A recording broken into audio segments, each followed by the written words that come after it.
Hi you guys, and welcome back to my channel. I'm Carrie Penny, the Happy Crafty Homemaker, and it's now show and tell number 11.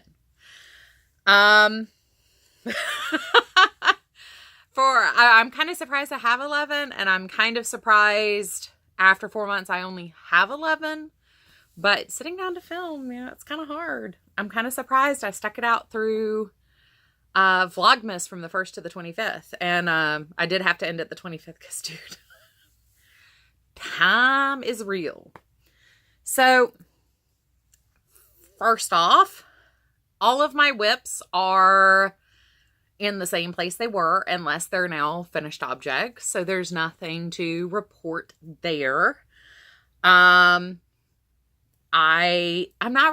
not calling it being on a yarn diet or that I'm restricting what I buy, but I am going to make a concerted effort to not buy unless I can immediately use it. I have enough budget between what I've been given and what I gave myself to be able to purchase still a substantial amount of yarn, even if I don't do anything for the fair and don't win any cash prizes.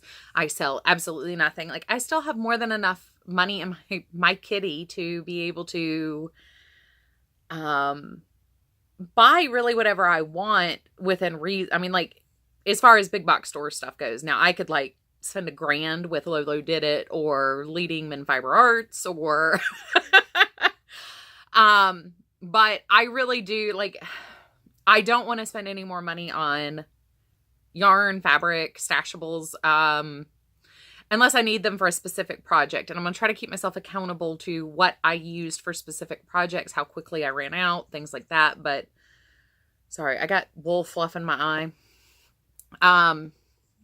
So I'm not going to call it a yarn diet. I'm not going to say I'm not going to buy anything.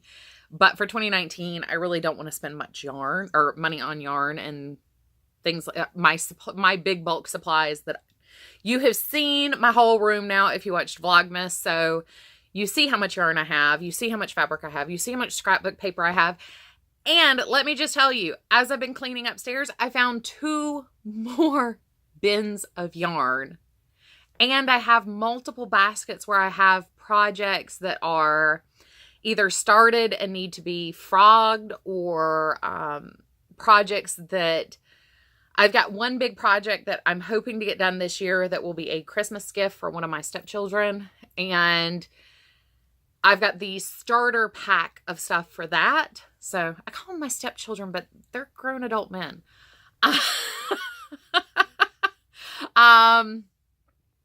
Yeah. So, like, I've had the yarn started for that because I was afraid they were going to discontinue one of the colors.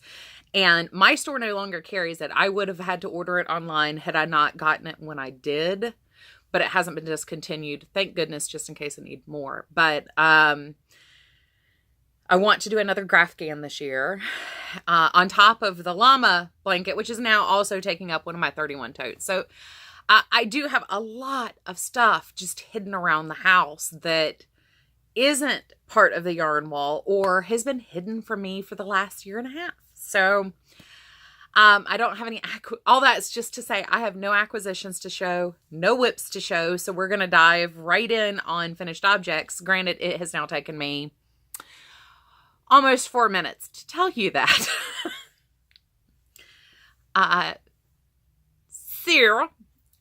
Y'all will have already seen the first 4 if you watched my Karen Pantone review. But we have the crocheted hat and cowl that I did using the Karen Pantone yarn. And I totally just lost the hat. There it is. The knitted hat and cowl. I would like to point out, I had a couple messages and comments about the picture I put on Instagram wearing this set. Asking how I filtered my eye color. I did not. Those are just my weird eyes. Right now they're kind of on the bluer end. In the picture they're on the greener end. And when I get angry, they turn a little bit more yellow, kind of goldenrod colored as my blood pressure goes up. So, no, those are just my weird eyes. They used to turn a violet color when I was younger, but about the time I was 23, 24, they quit turning that color. So they normally vacillate between transparent blue and transparent green and up and down through that scale. So sorry, they're not contacts. They are my real eyes. I didn't use a filter. This did set off my eye color and make it look more obvious. But not a filter. But I did share these on Instagram, and they, like I said in my review, they're luscious, they're unctuous. I still don't know who I'm going to give them to. I don't know that I'm going to get enough wear out of them. This color palette is very close to something my mom would wear with the coral and that olivey green tone, but I think the blue and the brick is a little too my colors, and my mom is a natural redhead, so they're not quite her colors, and these are definitely much more my colors, or somebody with maybe darker hair, darker skin, winter skin tone. If you don't know what I'm talking about, it's you can have your color, or used to be able to get your colors done, and they would, it's still falling out of focus with the light. They would give you a season to show you what the optimal colors for you to wear are. I am a summer. Most like brick, cinnamon, tone of hair colors are autumns. Strawberry blondes tend to be springs, and brunettes with warmer skin tones tend to be winters. And they're summers are like the less saturated versions of winters. Winters tend to be jewel tones. Autumns tend to be literally what you think about autumn: olive, coral, tomato, and then spring is the more pastel version of those. So anyway, I tend to frequently mention my color palette, and it's not my preference palette. It's what looks best on me. Black not being one of those colors, but still being the number one color of my wardrobe. Anyway, back to why you actually watch me, the finished objects and whips. The next thing I did get done is the scarf from the Vanna's Choice tweeds that matches my Gilmore Girls inspired hat. I did forget to bring that up here. Actually, I think it's in my bedroom, but I have been wearing it, and I've been wearing the pink set that I did. Well, I was wearing them before Christmas, but between Thanksgiving and Christmas, we had a number of weeks where we were having highs in the 20s and 30s. Now we're back up to our highs being in the 70s and 60s, because we are now in week 6 of 4 or more days with rain. One of the reasons why I keep falling out of focus is the only light I have in here is my overhead fan and my overhead over the stairs, and that is because it is raining again. This is our 6th day with rain in a row. Yay. And this isn't even like partially sunny, sprinkly rain. It has been intermittently like torrential downpour. I am literally starting to worry that moisture is going to seep in through our brickwork because it's been that wet. But every day it rains, the heat can't leave. So we're creating this weird winter humidity bubble, which I'm not used to here. So I haven't been able to wear anything recently that's hat and scarf related, but I did get this done. So next time it's cold, I can wear it. I've not decided whether or not I'm going to gently block the ribbing out. As it is a scarf for me, I did do it at 5.5 feet. I'm 5'5". I do prefer slightly longer scarves because I'm a little on the fluffy side. But I've got plenty of room. I mean, you see how much stretch is in that. I do have plenty of room to block the length a little bit if I want some more length. And I do have obviously plenty of give if I want to like softly block the ribbing out. Also, I've mentioned this a couple of times when replying to people's comments, but to me, steam blocking is one of the best ways to also soften acrylic fibers. Washing it and drying it does help, and you are technically steaming it when it's in the dryer. But I think in order to get the shape you want and to soften the yarn, I still am an avid supporter of steam blocking. It's another one of those controversial things that I've been called a snob a lot recently when it comes to blocking, but it did not come. I came by being a supporter of blocking naturally. I started doing more cable work, crochet cable work, knitted lace, crocheted lace, and realized really what a difference blocking makes. And in acrylics, if you steam block your acrylics, the blocking is permanent, unlike, you know, cotton wool, Angora, and things like that, where you have to use a wet blocking method, stretch it out, pin it out, and, you know, as soon as you wash it, it immediately goes back. As long as you don't put your acrylics in the dryer, like I said, technically you're steaming it again, that blocking will hold permanently. So if you hear me mention steam blocking and you've never done it before, there are some amazing tutorials out there, and some that show you that we all have those wonky stitches, or something kind of looks like it almost puckered a little bit when we first pull things off of needles and hooks. And blocking helps to get rid of that. I constantly am saying that will block out. And it's one of the reasons why I've become such an avid supporter of blocking.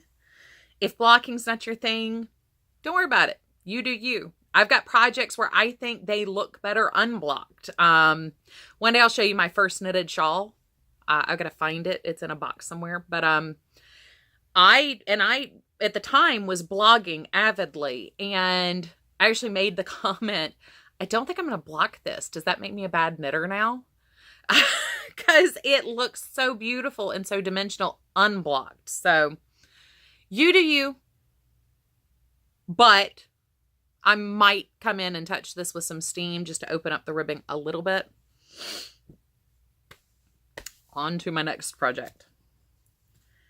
This is number 2. This was you in this set of projects. It's 3 projects total. This is the second one. I will share the first one last because I have a PSA that goes along with this. Christy, I hope you're watching. But first off, this is a knitted basket. I have not felted it yet, but I will be throwing it in with a load of towels. I do have a washing machine without an agitator, so it will probably take me 3 loads to get this to felt down. I'll do it with a load of towels, a load of sheets, and a load of blue jeans probably. But it's using Peyton's wool roving. I had 6 balls, 3 in Pacific teal and 3 in dark gray. They are still available apparently. I've had mine in my stash probably about 5 years. The sticker says I paid $2 and some change at Michael's on clearance.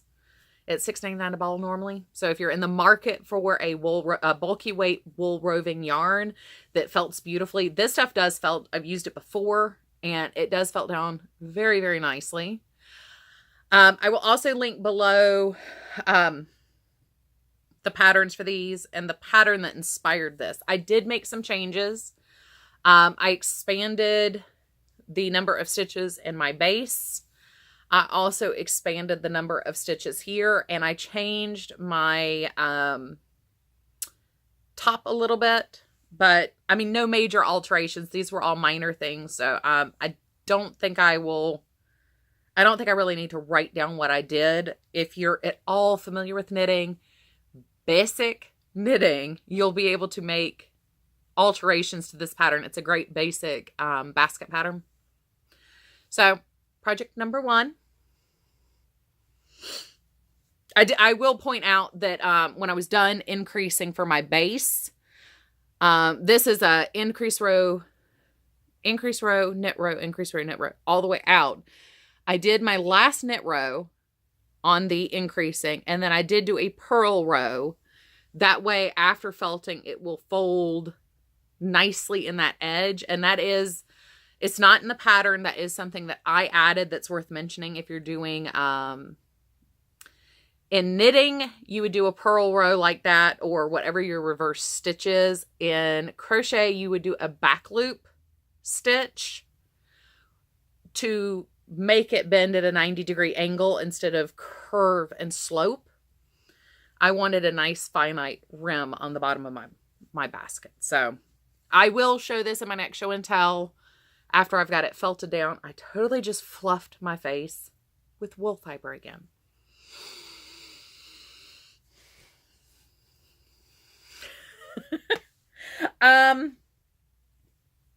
So my next project with that, so project number 3 with those same 6 balls of yarn, were 3 felted crochet coasters. It actually went 1, 2, and 3.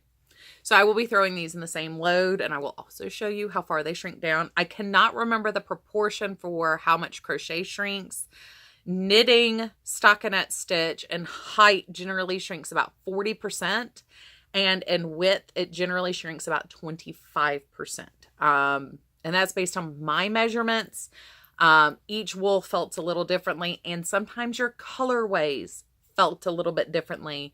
Part of that's the dyeing process that will make something felt more or less.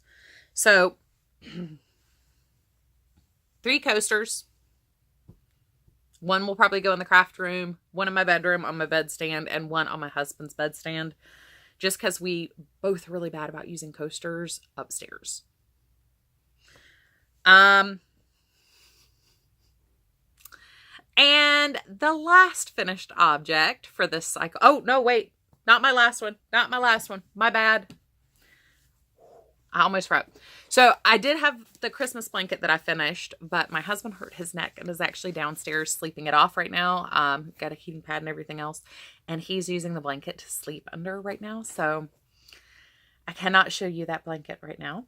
If you've, I think I posted pictures on Instagram, and I did share videos of it in my Vlogmas videos. So they are out there if you want to see them. I don't know that I put final pictures on my Ravelry project page yet, but there is a project page for that. So we'll link my project page down below. But part of my New Year's resolution is using all of my dishcloth cotton. Excuse me. And I am starting that project off with doing the 52 weeks of spectacular dishcloths by Knit Picks book. It's the 2014 book. 2015's book is 52 more spectacular dishcloths. So if you wanted to go out to their website, they are 40% off right now. Each book is like $8.99 maybe. So far, I'm really liking it. I had never worked my way through that book. I do not have 52 more dishcloths as we get down the line. If I still have half a bag, which I'm starting to think is possible, I might go ahead and order that one, or I might find another treasury collection of knit and crochet projects. But the second book only has, from what I read, 8 crochet patterns out of the 52, whereas the other one, the first one, has almost 50-50 split between the 2. So something to keep in mind. But the first one I completed is Loganberry, and the second one is Slant. These are the first 2 knitted ones in the book. Of course, I should do the wrong side first. I did not slip my stitches like the pattern says. I could not make that look right with the cotton. But so it actually created a really neat little border that went around it. This has worked from the corner out to the... It's literally worked from this corner up and then decreasing down this side. So it did create a neat little edging almost. But so there was that. These are both made with the original Lion brand kitchen cotton, I believe. I've had it in my stash for probably about 10 years now. I made a dress out of them many, many moons ago. So these are scraps, but I haven't done anything else with them. I still have a lot of the pink color left and a little bit of the purple left. I have started the next crocheted one I'm doing in these 2 colors. So hopefully that will leave me with just pink. Anyway, the next one I did is Oculus, which is the first crocheted pattern in the book. I did decide to alternate between the knit patterns and the crochet patterns. I did 2 knit patterns. I've got this one done, and then I've already started the 4th crocheted one, which is called Ribbon Candy, I believe. But, and these are, I think, all available for free on the Knit Picks website. So if you also wanted to go there and just look at the free downloads that they have, I believe all these are on there. But this is just your basic circle style. This is either sugars and cream or peaches and cream. I'm not sure which. And just so you can see what I mean. Like, this is standard dishcloth. There's no drape to this. It's pretty stiff. Whereas this is very, very soft, very pliable. Part of the difference is knit stitches are not so tight and there's not as much yarn in them. So anything you crochet is obviously going to be denser. But even with this, like, you still have to tug it and pull it and twist it a little bit. So it is what it is. I've harped on enough about how I feel about kitchen cotton. I will not bore you again with it. Haley asked me over at Haley Mealy. Hi, Haley. She did ask me what I was planning on doing with all of them when I finished them. And the answer is probably gift some. And I don't know. Because I could end up with 100 dishcloths. I don't know. I did share a picture on Instagram of my bag. I use the sheet bag from Bags for Beaker. Or Bags for Beaker. I can link that down below as well. But their Etsy shop. But that's full. And I have a jumbo skein that's in a whip bag. And I have a cone that's in my bedroom. And I've already started a pot holder with that. And I think there's another cone hiding somewhere. So I keep finding stuff all over my house. Part of it's from where we moved. And part of it's just because I keep putting stuff everywhere. So then we come to my first project with the Peyton's wool. And wow. So before I show this, I would just like to say, all of you new knitters and crocheters, I commend you, and particularly the ones who have joined the YouTube community and are posting your trials and tribulations at learning your craft. I have noticed a lot of people, Christy, kind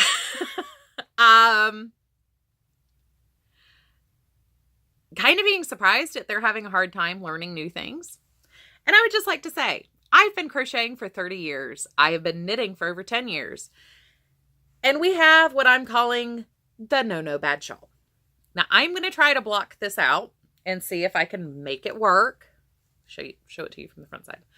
But I had to actually stop early and just bind this off and walk away. Because I don't know if it's me. I don't know if it's the pattern. Nobody who's done this pattern has said anything about the stitch count being off. But when I got down here to my shells, you can see how far off each set of shells got from itself. And this is supposed to be a circular shawl. Now, I think if I stretch and block these to look off center, like they're reaching to the edges on the left and the right, I might be able to get this to balance out and look okay. If not, I will probably felt this sew on a border around the curved edge and make it into a rug. So we will see. But even the way the increasing was done, I don't like the way the pattern was written for this. It's got, you can tell where each increase row is. Now, when I stretch it, like I would block it out, it does kind of come out a little bit, but then you see the fabric is puckering. So I'm hoping is that, and you can see where that kind of looks more like there's the first hole. There's the first hole. Of course, I'm showing you from the back, but when I stretch this out, you can see where these almost line up on one side. So I'm wondering if I can stretch this way. I don't know.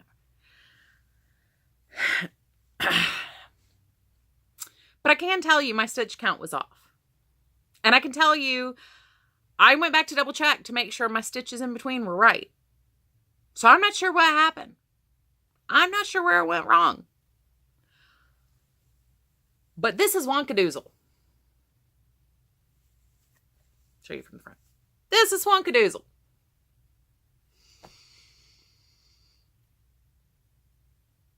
Don't feel bad. Keep practicing. I can't even say I learned anything from this because I still can't figure out what went wrong. At least as most of you guys are starting these projects and trying new things, you are branching out and learning new things. So it's never technically a WIP fail. It is a WIP learning experience. And I know that sounds cheesy, and I know that sounds corny, and it's probably not what you guys want to hear. But most of us only share our successes. We don't share our failures. I really wish I had a picture of Derpy the deer that I made a couple years ago. It got messed up because of a poorly written pattern and user error combined. But this deer was absolutely bonkers looking. Nothing about this looked like a deer. It looked like a monster that a 5-year-old would draw from his nightmares. And that was after like 4 years of knitting. And all I was doing at the time was amigurumi kind of things. So it made it even worse. There's part of me that wants to go back and try that pattern again to see if I can read past the errors to make it work. And then other parts of me are like, I spent too many hours making that for it to turn out that bad. I need a different deer pattern. Oh, Lord, it was bad. But I mean, I still, after all these years, make mistakes. I have made mistakes on crochet patterns. I still make mistakes on knitting patterns. I made mistakes on my dishcloths that I had to go back and fix. So we all make mistakes and we all have our weak spots. I am not particularly great at reading crochet charts. I can read a written pattern all day long, but I am not that good at crochet charts. I am still terrified of brioche, certain very stylized entrelac patterns. I mean, there are a lot of things that I just don't do because I'm still kind of scared of them. And every time I've tried them, I've failed miserably. So don't feel discouraged. Don't let those moments discourage you or ward you off a certain type of pattern, because we all are guilty of that. We all, and I don't even want to say guilty, we all still make mistakes. None of us are absolutely perfect. I see people whose work is impeccable normally discuss having to rip out things because the gauge swatched wrong. The pattern that they started with, just, it wasn't clicking in their brains, user error. And I see pattern designers who have made many of their patterns that are perfectly written. And then I get a hold of one where I'm like, what on earth? I don't understand this. And I've had to reach out to designers and be like, is this written wrong?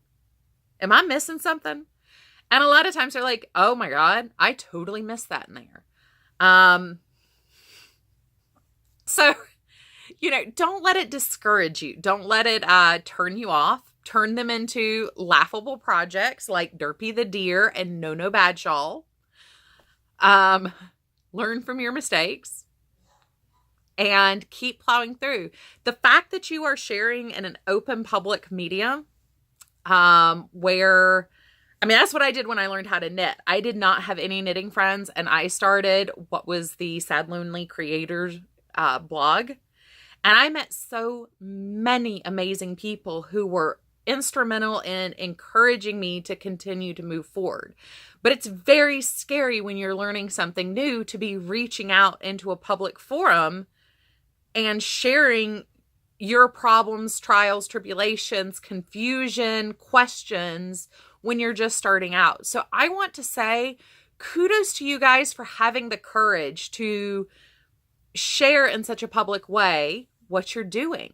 You are doing something really amazing. And even as an experienced crocheter and knitter, I'm enjoying watching your content. Number one, it teaches me how to help people that I'm teaching. It shows me things that even I'm not necessarily always great at. And it can be a learning experience for all of us. So Don't let it get you down. Especially this year. We're starting a new year. So it's time to learn new things. Do new things. Try new things. So, like I said, I will wet this and pin it out and see if it's going to block out. If not, I will felt it. I may actually dry block it and see. I may stretch it out first and just see if I can get it to. If not, I will felt it. I will sew a border around the curved edge because I'm going to want to cover up where those wonky shells are. I mean, it just, see, this is, okay, so this is 6, this is the middle. This is 2, this is the middle. This is 2, this is the, I mean, my middles literally go back and forth.